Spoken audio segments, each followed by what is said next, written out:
Խաչվերացից 2 շաբաթ անց հայ առաքելական եկեղեցին նշում է Վարագա Սուրբ Խաչի տոնը։ Այս տոնը քրիստոնյա եկեղեցիներից հատուկ է միայն հայ առաքելական եկեղեցում։ Տերունական նշանին նվիրված տոնին հավատացյալները պատրաստվում են 1 շաբաթյա պահեցողությամբ։ Ըստ ավանդության Գայանյանց կույսերը Դիոկղետիանոս կայսեր հալածանքներից խուսափելով ապաստանել են Վարագա լեռան վրա եւ Տիրոջ խաչափայտի մի մասունք ամփոփել են այնտեղ։ Հետագայում 653 թվականին Վարագա լեռան վրա Թոդիկ ճգնավորն իր Հովել աշակերտի հետ աղոթքով եւ ծոմապահությամբ խնդրել են Տիրոջը ցույց տալ մասունքի տեղը։ 12 լուսեղեն սյուներ են երևացել լեռան շուրջը, իսկ նրանց միջև լուսավոր խաչի նշանը։ Լուսեղեն սյուները 12 օր երևացել են Վարագա լեռան գագաթին։ Դրանք հեռավոր վայրերից եւս տեսանելի են եղել։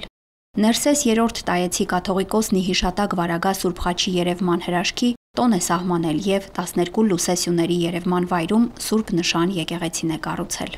Տերունի նշանը պահվում է Մայրաթոր Սուրբ Էջմիածնում եւ գործածվում է Սրբալույս Մյուրոնի օրհնության ժամանակ։ 2003 թվականից Գարեգին II ամենայն հայոց կաթողիկոսի բարձր տնօրինությամբ ամեն տարի Վարագա Սուրբ Խաչի տոնին դուրս է բերվում Սրբազան պահոցից եւ բերվում է Վարագավանք։ Այդ օրը նոր Վարագավանքում հարյուրավոր ուխտավորների աղոթք է հնչում։ Այս տարի եւս Վարագա Սուրբ Խաչի տոնին ուխտավորաբար խաչերթով նոր Վարագավանք այցելեցին հարյուրավոր ուխտավորներ միասին աղոթելու եւ հոգեպես նորոգվելու։ Հայաստանի տարբեր մարզերից եւ արտերկրից ժամանած հավատավորները ավանդական խաչերթով բարձրացան նոր Վարագավանք։ Տոնի եկեղեցական արարողություններն ավարտվում են անդաստանի կարգով։ Սուրբ պատարագից հետո անդաստանի կարգ կատարվեց։ Խաչափայտով օրհնվեցին Տավուշ աշխարհի 4 կողմերը, այգիներն ու դաշտերը, գյուղերն ու շեները, հանուն բարեբերության, հարատևության եւ խաղաղության։ Խաչի այս տոնի խորհրդից ներս շատ կարեւոր է, երբ որ մենք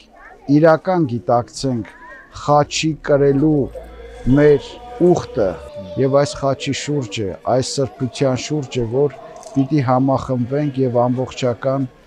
միասնական նոր հաղթանակներ ձեռք բերենք։ Վարագա Սուրբ Խաչի պատգամն է հավատարիմ լինել այդ խաչի զորությանը եւ ամեն ինչ անել, որպեսզի խաչը մեզ համար ոչ թե դառնա եւ վերածվի պարզ մի զարդի, այլ այն դառնա եւ մենք հիշենք այն մեծ զոհողությունը, որ Քրիստոս իրականացրեց խաչի վրա բոլորիս փրկության համար, որովհետեւ խաչը մեզ համար մարդու հանդեպ Աստծո անսահման սիրո հաղթանակի նշանն է։